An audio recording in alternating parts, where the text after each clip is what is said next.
Hello my dear students, आज हम MSc zoology fourth sem का फर्स्ट पेपर पढ़ेंगे जिसका फर्स्ट टॉपिक है ethology as a branch of biology. इसके सिनॉप्सिस लिखते हैं।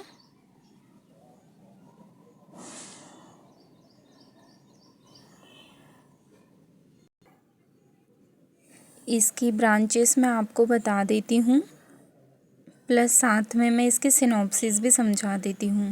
पहला है इंट्रोडक्शन, दूसरा है डेफिनेशन, तीसरा हम देखेंगे हिस्ट्री, चौथा पॉइंट हम देखेंगे ब्रांचेस ऑफ इथोलॉजी।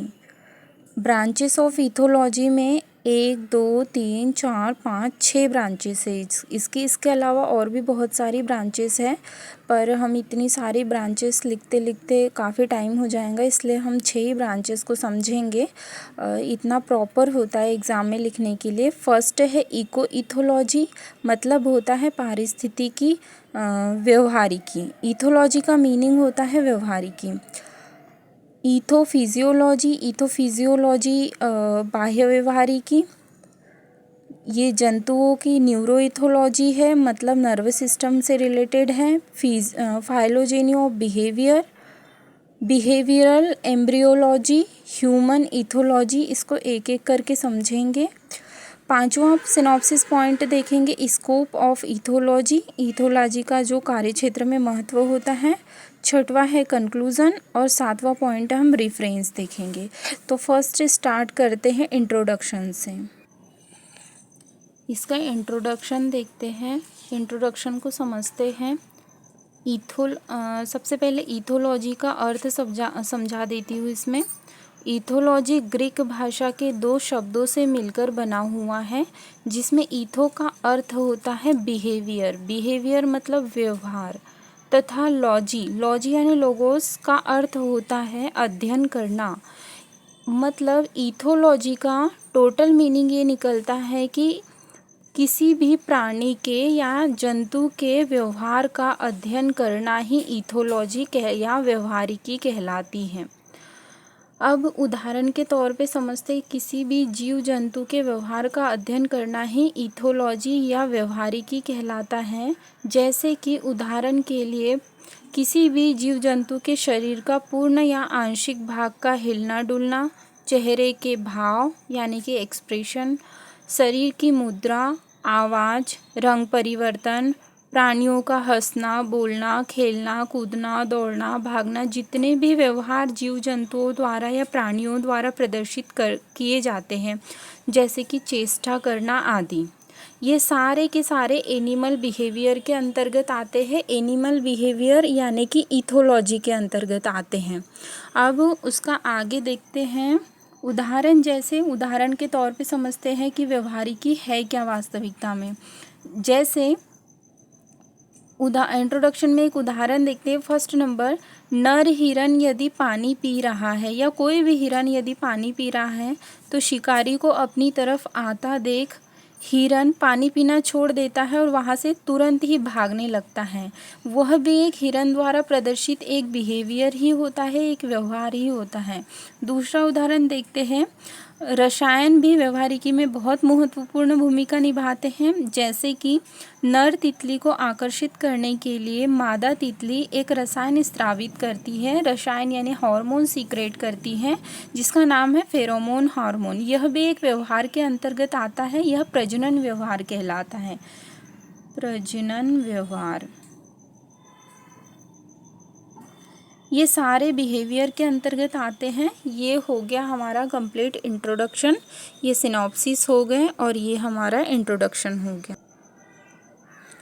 अब डेफिनेशन समझते हैं। इथोलॉजी की परिभाषा, विज्ञान की वह शाखा जिसके अंतर्गत हम प्राणियों के बिहेवियर यानी कि व्यवहार का अध्ययन करते हैं, इथोलॉजी या व्यवहारिकी कहलाता है।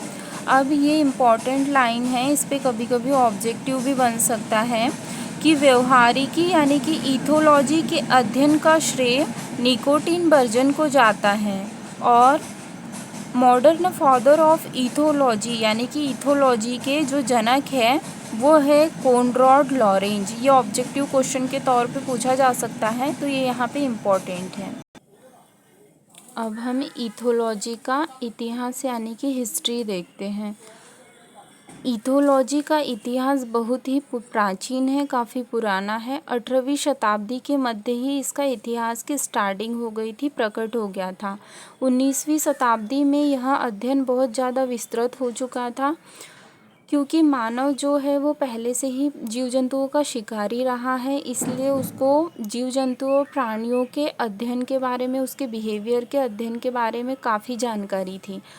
इसलिए फर्स्ट में अरस्तु आए, एरिस्टोटल। उन्होंने सबसे पहले, फर्स्ट है अरस्तु। इन्होंने पहली बार अपनी बुक यानी कि उनकी पुस्तक हिस्टोरिया एनिमेलियम में, ये है हिस्टोरिया एनिमेलियम, इनकी ये बुक थी, में जंतुओं के व्यवहार का वर्णन किया, यानी कि वो कैसे बिहेवियर करते हैं, ये सबसे पहले अरस्तु ने बताया। और उनके बारे में, जंतुओं के व्यवहार के बारे में इनकी बुक में काफ़ी जानकारी एकत्रित है। दूसरे साइंटिस्ट आए उसके बाद में बिहेवियर के अध्ययन करने वाले, इन्होंने, सेकंड थे विलियम हार्वे। इन्होंने पक्षियों के व्यवहार का अध्ययन किया, जितने भी बर्ड्स होते हैं उनका जो बिहेवियर वो प्रस्तुत करते हैं, कैसे व्यवहार करते हैं, उसके बारे में विलियम हार्वे ने बताया। उसके बाद तीसरे साइंटिस्ट आए चार्ल्स डार्विन। इन्होंने प्राणियों के व्यवहार के उद्विकास के बारे में अध्ययन किया, कि यानी कि धीरे धीरे जीव जंतुओं का बिहेवियर का उद्विकास कैसे होता है, ये चार्ल्स डार्विन ने बताया। ठीक ऐसे ही बहुत सारे साइंटिस्ट आए, इसके बाद एक के बाद एक वैज्ञानिक आते गए, और ह्यूमन बिहेवियर हो चाहे अन्य दूसरे प्राणियों के बिहेवियर के बारे में अपने अपने मत प्रस्तुत करते गए।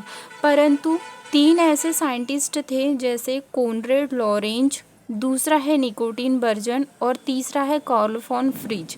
ये तीनों साइंटिस्ट के नाम याद रखना बहुत इम्पॉर्टेंट है। कभी कभी ऑब्जेक्टिव में पूछ लेते हैं कि फादर ऑफ इथोलॉजी कौन है, या इथोलॉजी के अध्ययन को शिखर तक किसने पहुंचाया है, सबसे ज़्यादा किसको श्रेय जाता है, तो ये तीनों साइंटिस्ट हैं, कोनरेड लॉरेंज, निकोटीन बर्जन और कार्ल फॉन फ्रिज, ने प्राणियों यानी कि जंतुओं के व्यवहार के अध्ययन को शिखर तक पहुंचाया, तथा इन तीनों को इसके लिए नोबेल पुरस्कार से सम्मानित भी किया गया।